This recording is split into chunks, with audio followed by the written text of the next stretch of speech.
have whiplash. Like we keep turning around and seeing new news stories and reading as much as we possibly can, and then the next story pops up and we read as much as we possibly can.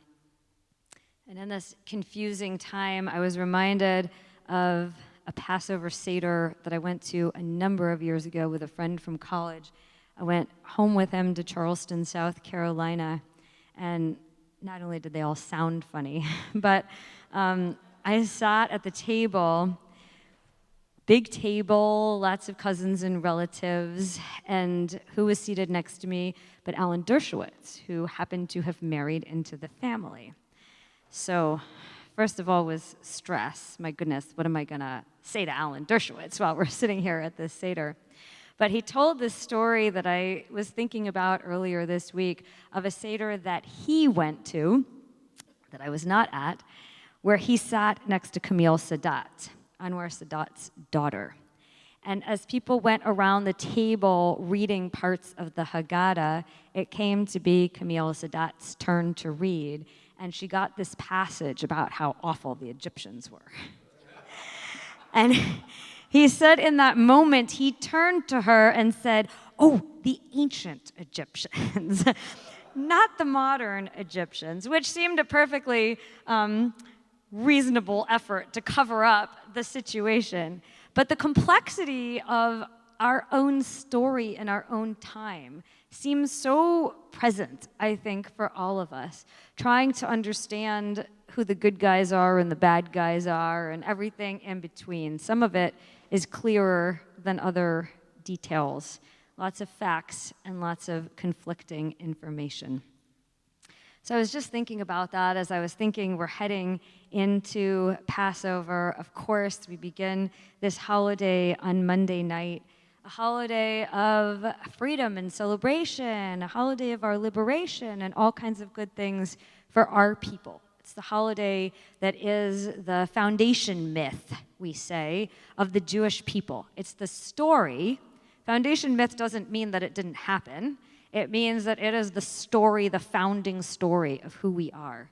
And it's the story that we tell throughout the year. We say it every Friday night when we, Zecher Litziat Mitzrayim. Remember that you took us out of Egypt, God.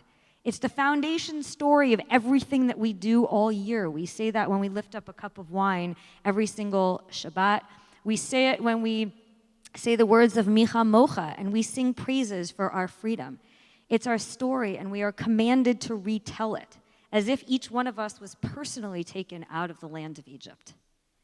And that's, I think, what is so compelling. Studies show that the Passover Seder is the number one sort of Jewish ritual observance that Jews in America participate in. Even if they don't go to synagogue, even if they don't do anything else that is Jewish during the year, the Passover Seder is the one thing that people continue to observe and to invite friends to from all different traditions and all different religions from all parts of our lives.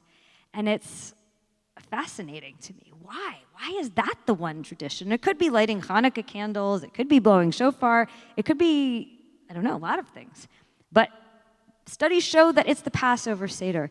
And I think it's because the story is so compelling and so ingrained in who we are.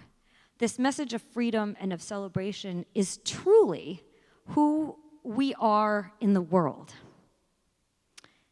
And so the juxtaposition of the story of our freedom as we dance through the Red Sea, through the open sea on dry land, as Miriam leads us with timbrels and all of the things. I was sitting with Jonathan and Zach today, and we were talking about that wonderful scene in Prince of Egypt, which I hope you'll all see with us on Tuesday night at our second night Passover Seder. I love that scene where the Israelites go through and there's all this wonderful dancing.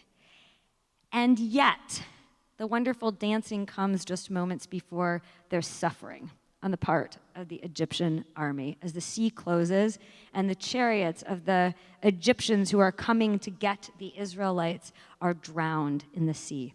And we learn not only from Psalms, but then in the Talmud and in the Haggadah and in all of our teachings that the drowning of the Egyptians, though they may be seen in that moment as truly the enemy the ones pursuing us and preventing us from having freedom, is cause for God to cry.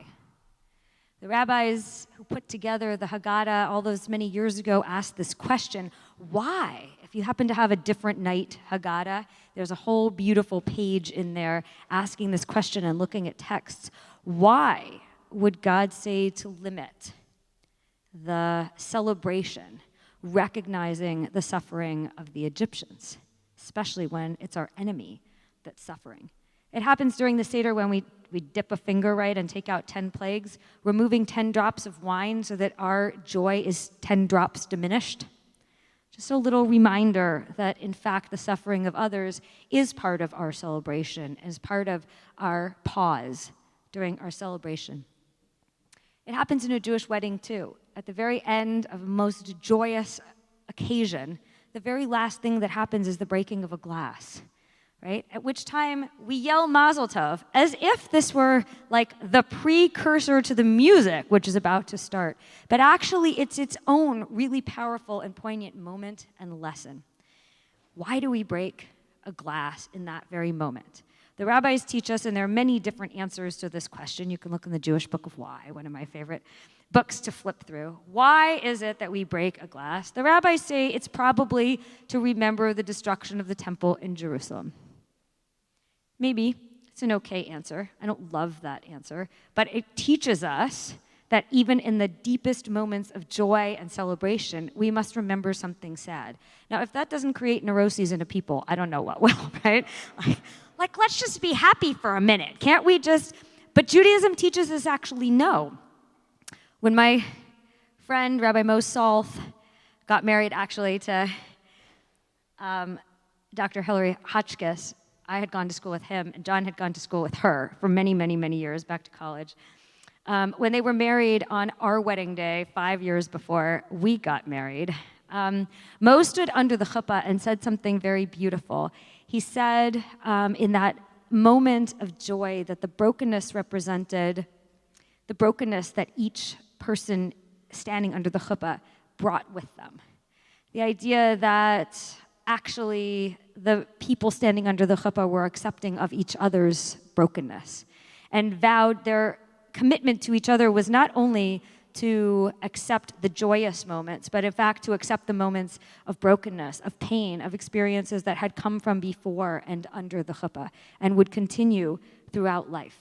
In much the same way that we remember the sadness that is around us too at our communal joyous moments. We as Jews live in this space in between. We live in this space that the Talmud calls Bein Hashmashot, in the dawn, in that time that's not quite dark and not quite light. That's where we live. And it's a very comfortable space in some ways, a wonderful space in which to be creative, and it's a very hard space because we're not 100% here and we're not 100% there. We live between the celebration going through the Red Sea and the dancing with the timbrels and the recognition of the suffering of others. It's a place that we have to be in. It teaches us this holiday not only to recognize and appreciate our freedom, which certainly we should do, but in fact it commands us to be compassionate. Our celebration is inextricably linked to our ability to be compassionate, to our ability to be empathic. As we look around in our crazy world and the complexity and the shades of gray, in the spaces bein hashmashot, between the light, the full light, and the full darkness, we recognize that we live there. It's a joyous place and a wonderful place, and a painful place too sometimes, and a place that requires some commitment and some effort. As we watch the news and we see what's happening in our world, we watch with terror, literally gripping to see where these missiles are going to land in Israel as we feel hopeless. As we look at the news and we watch, somebody sent me today, your alma mater. Yes, Columbia almost went up, that's heavy, almost went up in flames this week. it's not about Colombia. It's about all that's happening in our world and the spaces in between. How do we find a way to recognize and appreciate and honor the pain of each other, the pain and the celebration, which takes place throughout many Jewish holidays. And as we look towards this Pesach, I am reminded of this, thinking about what is coming up soon after in the next couple of weeks ahead, as we will celebrate also Yom HaAtzmaut, the celebration of Independence Day. And yet, for many people, it's a holiday of sadness, a commemoration of sadness. Our joy at all that we've accomplished, at all that we've succeeded in doing, can only be realized fully when we recognize with empathy and with compassion the experience of other people. And this is the lesson, I think, of Pesach that brings us to a place to remind ourselves of this throughout the year. As this foundation myth, we say it's the story of our freedom and the compassion that we gain by being free, recognizing that we have to work for other people's freedom. It's true, but it's not only that. It's the compassion that we gain as we watch in that very moment. Couldn't God have given us like a few days to just party? No. In that very moment as we cross through the sea, the seriousness of someone else's tragedy is just at our heels. And this is the lesson of Pesach for us, of celebration and strength and support for our own people, for our own communities, for all that we believe is true and good, and holding at the same time that challenge, recognition, compassion, and empathy for all of those who are around us, who are having a very different experience.